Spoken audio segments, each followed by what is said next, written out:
afin que nous puissions nous encourager, nous édifier dans la foi en Christ et Jésus. Sur ce, nous allons partager sur Proverbe 30 au verset 21. Nous allons prendre une portion de l'Écriture dans ce verset 21.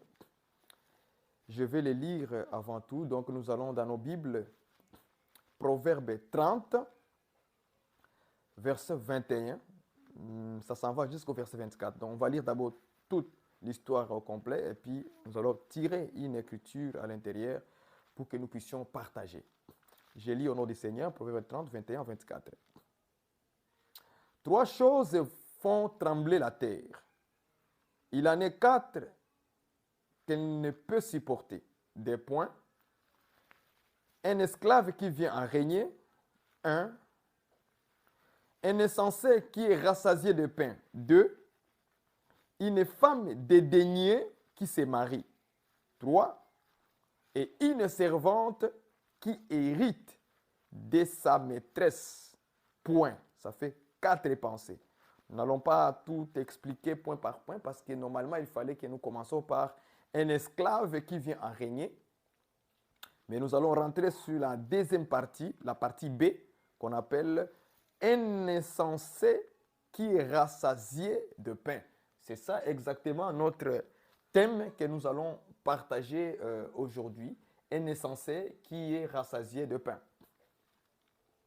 Nous allons découvrir cet insensé qui est rassasié de pain dans les Écritures. Je loue le Seigneur parce que il y a quelques personnes qui ont demandé que nous commencions à donner nos enseignements par les tableaux et nous avons eu, par la grâce de Dieu, un tableau blanc pour que nous puissions commencer à amener nos enseignements. Donc, aujourd'hui, nous allons commencer chaque dimanche à donner, c'est une annonce que j'annonce déjà en avance, nous allons commencer à nous exhorter chaque dimanche sur les ennemis. On en parlera à la fin de notre petit encouragement, édification que nous avons à vous apporter dans Proverbe 30, verset 21. Donc, nous prenons la portion partie B. L'insensé qui est rassasié de pain. Je vous ai toujours dit que dans la Bible, que dans la parole de Dieu, dans les Écritures dont vous lisez, la parole de la vérité, les proverbes, selon Proverbe chapitre, on va les prendre tout de suite, Proverbe chapitre 1, Proverbe chapitre 1, au verset 6, si je ne me trompe pas, oui, au verset 6, il est écrit, pour saisir le sens d'un proverbe ou d'une énigme, de paroles des sages et de leurs sentences. Dans cette écriture, on nous dit qu'un proverbe ou une énigme plutôt, ce sont des paroles qu'il faut saisir le sens. Si vous ne saisissez pas le sens, vous allez vous tromper. Vous allez interpréter de votre manière. Voilà pourquoi cette parole aussi que Proverbe, le bien-aimé Salomon a écrit, cette parole aussi nécessite de saisir l'essence. L'essence veut tout simplement dire l'explication. Donc il faut que ça soit expliqué. Si cela n'est pas expliqué, on peut le prendre dans la lettre et nous serons trompés. Parce que Proverbe nécessite réellement, ça nécessite l'essence, de saisir, de comprendre l'essence de cette écriture. Voilà pourquoi nous allons partager avec vous pour vous édifier simplement aujourd'hui. Et après les dimanches, on va commencer maintenant nos enseignements sur les ennemis selon les Écritures. Parce que la Bible a plusieurs ennemis que la Bible dénomme. Nous allons les découvrir, ces ennemis-là. Et ces ennemis que nous devons tuer, comme la Bible dit. Il est écrit dans la loi que tu haïras ton ennemi. Il faut haïr cet ennemi-là. Mais la loi dit aussi que tu ne tueras pas, tu aimeras. Tu aimeras ton ennemi. Donc, on va comprendre toutes sortes des ennemis qui sont écrits dans la Bible. Et après, chaque dimanche, on va parler d'un ennemi qu'on va décortiquer. OK? Donc, l'insensé qui est rassasié de pain, c'est un proverbe qui nécessite l'explication, saisir le sens, comprendre le sens. C'est très important. Maintenant, qui est cet insensé qui est rassasié de pain? Qui est cet insensé qui est rassasié de pain? Que veut dire le pain? Que cet insensé a mangé, il s'est rassasié. Est-ce que vous comprenez ces choses, frère? C'est pour ça que moi j'aime la Bible. Parce que la Bible tient plusieurs mystères à l'intérieur. Les gens pensent que comprendre la Bible, c'est le fait de lire littéralement. Non, qu'on ne vous trompe pas. La Bible nécessite aussi les explications sur certaines choses. Parce que ces choses-là sont toujours cachées. Ce sont toujours des mystères. Mais les mystères de qui? Les mystères de Dieu, pas des hommes, pas de ton grand-père, mais les mystères toujours de Dieu. Voilà pourquoi nous devons exactement comprendre ces choses. Maintenant, nous allons expliquer l'insensé que la Bible nous parle dans Proverbe. Ok, c'est Proverbe 30, verset 21. Donc, nous allons chercher l'insensé dans les Écritures que la Bible parle. Que veut dire l'insensé selon les Écritures? Avant de comprendre l'insensé, la signification de l'insensé selon la pensée de Dieu, nous allons d'abord chercher le contraire de l'insensé. C'est par là que nous allons comprendre réellement l'insensé qui est. Parce que nous le cherchons, nous voulons le comprendre. Nous le cherchons. Donc, le contraire de l'insensé, c'est sage. OK? Le contraire de l'insensé, c'est un sage. J'aime Dieu, comment Dieu il voit les choses. Hein? J'aime ça. Donc, le contraire de l'insensé, c'est un sage. Alors, nous allons trouver d'abord qui est sage, selon les Écritures. Lisons avec moi Deutéronome.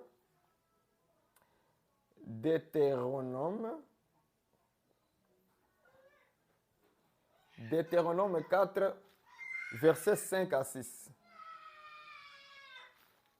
Parce que nous cherchons les sages pour trouver l'insensé. Je lis avec vous rapidement les Deutéronome.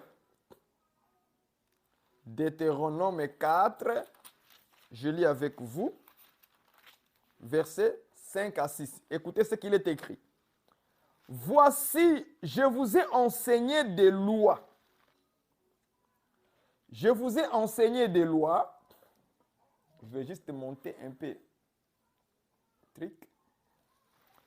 Je vous ai enseigné des lois et des ordonnances comme l'Éternel, mon Dieu, me l'a commandé, afin que vous les mettiez en pratique dans le pays dont vous allez prendre possession. Ça, c'est le bien-aimé Moïse qui est en train de s'adresser à Israël. Moïse est en train de s'adresser à Israël. Et il dit que Dieu lui a donné, lui a enseigné, il les a enseignés plutôt, il les a enseignés des lois, des ordonnances, comme l'Éternel me l'a commandé, comme Dieu lui avait commandé de le faire. Moïse l'a fait. Maintenant, regardons le verset 6.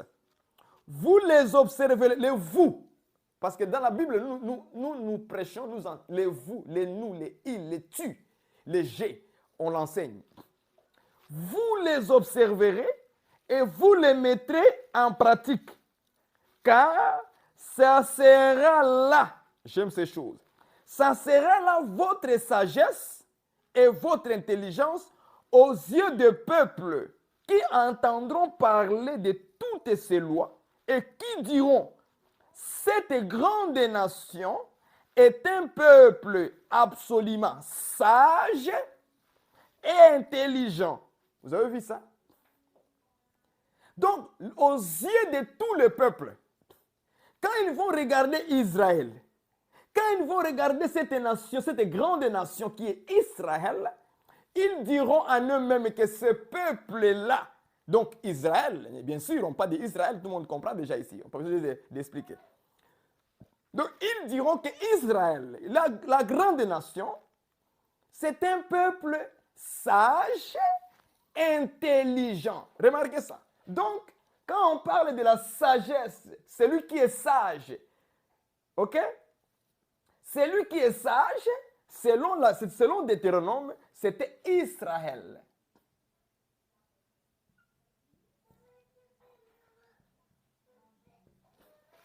Donc, Israël est considéré comme un peuple sage.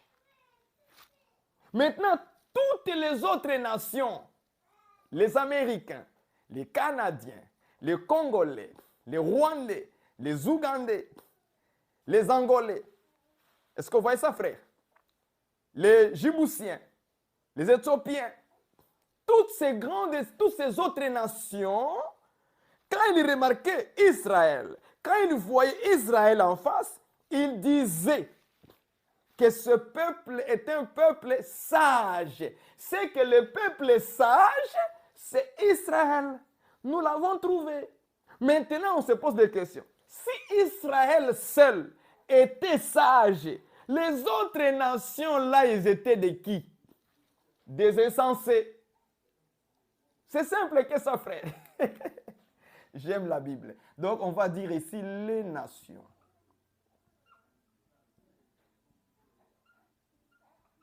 Voilà. Donc, maintenant, nous avons trouvé que selon Deutéronome 4, 5 à 6, on nous éclaire maintenant que Moïse, lorsqu'il enseignait la loi au peuple Israël, lorsqu'il donnait la loi, cela rendait Israël être sage et intelligent. Parce que c'est le seul peuple qui recevait la loi. Et c'est cette loi qui les rendait sages et intelligents. Donc les autres nations, comme j'ai nommé, les autres nations étaient considérées comme des nations qui n'ont pas la loi de Dieu. C'était des insensés. C'est comme ça qu'on trouve l'insensé dans les Écritures. Est-ce qu'on me comprend jusque-là? Donc, ces nations ici étaient considérées comme des insensés tout simplement parce qu'ils n'avaient pas les lois de Dieu. Elles ne recevaient pas les lois du Seigneur. Dieu les considérait spirituellement comme des gens insensés. C'est pourquoi, frère, même aujourd'hui aussi, dans la grâce, ça c'était dans les temps de la loi, dans le temps où Moïse régnait, dans le temps où les prophètes étaient envoyés en Israël. Dieu voyait le peuple sage, c'était le peuple Israël. Les nations au pluriel, c'était des peuples insensés.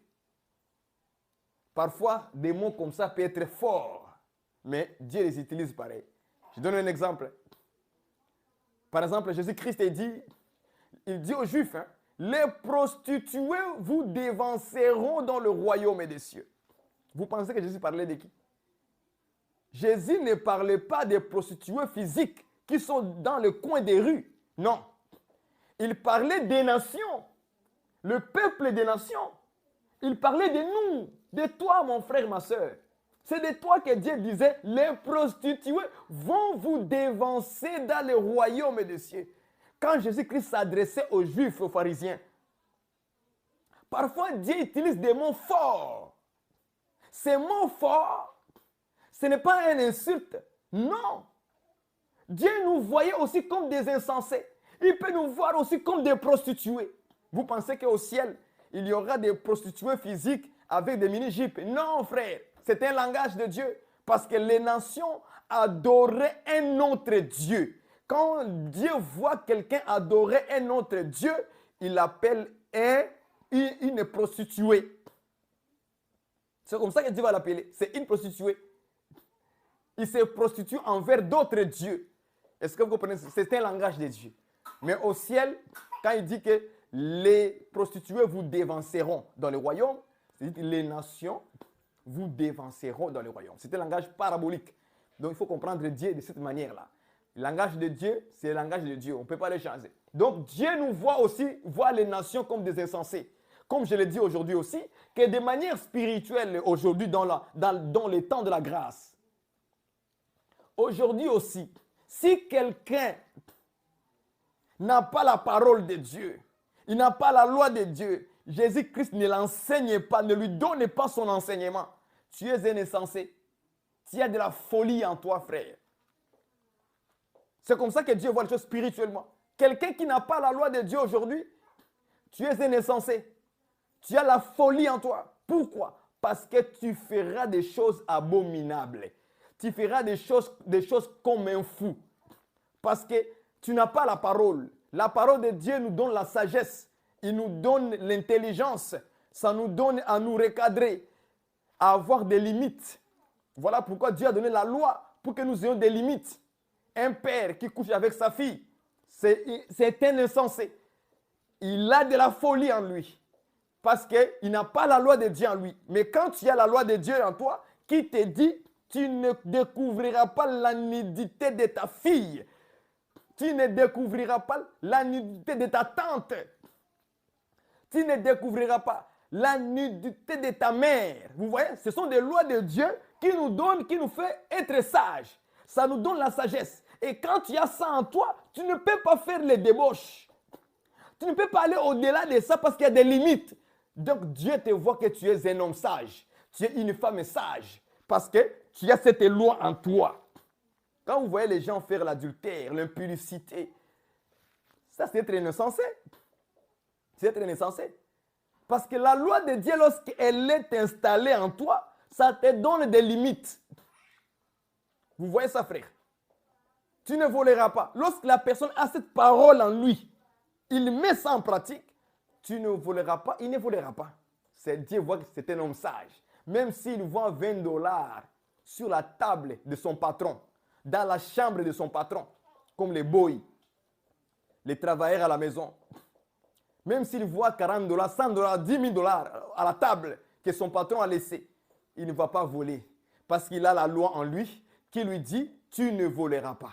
Dieu va dire, voici un homme sage, voici une femme sage. Pourquoi? Parce qu'elle prendra cet argent et il ou elle va remettre ça à son patron. Le patron, regarde, tu as oublié ton argent sur la table. Ah, tu es un homme sage, une femme sage. Mais lorsqu'une sœur, elle s'est dit qu'elle est en Christ, ou bien un frère, il s'est dit qu'il est en Christ, dans le Seigneur, et qu'il vole les $10,000 et il vole, c'est un insensé. Dieu te voit que tu es un insensé, tu as la folie en toi. Donc, il faut faire attention. Spirituellement, nous avons beaucoup de gens des insensés. Beaucoup de gens qui ont de la folie en eux parce qu'ils ne comprennent pas. Amen. Nous avançons. Donc, l'insensé, c'est les nations. En d'autres termes, dans Proverbe 30, 21, qu'est-ce que Dieu voulait simplement dire? Dieu voulait que les nations seront rassasiées de pain. C'est tout ce que Dieu voulait dire. Que les nations seront rassasiées de pain. Alors, nous allons expliquer le pain rapidement. On va expliquer le pain pour que les peuples aussi comprennent le pain. Nous avions dit dans Matthieu 4, 4. Dans Matthieu 4, 4, on nous dit ceci. L'homme ne vivra pas seulement du pain, mais de toute parole qui sort de la bouche de Dieu. C'est-à-dire que ce n'est pas seulement le pain que l'homme doit vivre avec, mais il doit vivre aussi du pain spirituel pour son âme. Et ce pain spirituel, Dieu l'appelait dans Matthieu 4, 4, il appelle ça parole de Dieu. Donc, nous comprenons que le pain égale parole. Ça, maintenant, c'est le pain spirituel. Parce que l'homme a besoin de manger le pain physique, mais il a aussi besoin de manger le pain spirituel. C'est pourquoi Jésus-Christ, quand il est venu dans Jean, il dit qu'il est le pain de vie. Vous voyez, lui aussi, il est le pain de vie. Donc, il s'est dit qu'il est pain. Tandis que l'homme mange déjà le pain physique. Mais Jésus, lui aussi, s'identifie à un pain. Pour dire qu'il y a deux sortes de pain. Il y a le pain physique que nous mangeons, mais il y a aussi le pain spirituel qui est la parole de Dieu. Parce qu'on a dit, l'homme ne vivra pas seulement pas seulement le pain là, mais il y a aussi un autre pain qui est le pain spirituel, qui est la parole de Dieu. Voilà pourquoi on dit, l'insensé qui est rassasié de pain, ce sont les nations qui seront rassasiées de la parole. Acclamez le Seigneur, frère. C'est pourquoi je suis venu t'exhorter, je suis venu te dire, t'encourager, t'édifier, pour te dire encore que nous, les nations aujourd'hui, nous sommes en train de se rassasier de l'enseignement, de la parole de Dieu. Donc, Proverbe 30, 21 avait déjà prophétisé l'acte que Dieu va accomplir. Donc, Proverbe 30, 21, l'insensé qui est rassasié de pain, c'était une prophétie qui était déjà planifiée par le Seigneur, qu'il faut que l'insensé aussi, il faut que les nations aussi puissent recevoir la parole de Dieu. C'était le plan de Dieu, frère. Voilà pourquoi nous, aujourd'hui, nous avons cette grâce. Les nations, aujourd'hui, ont cette grâce.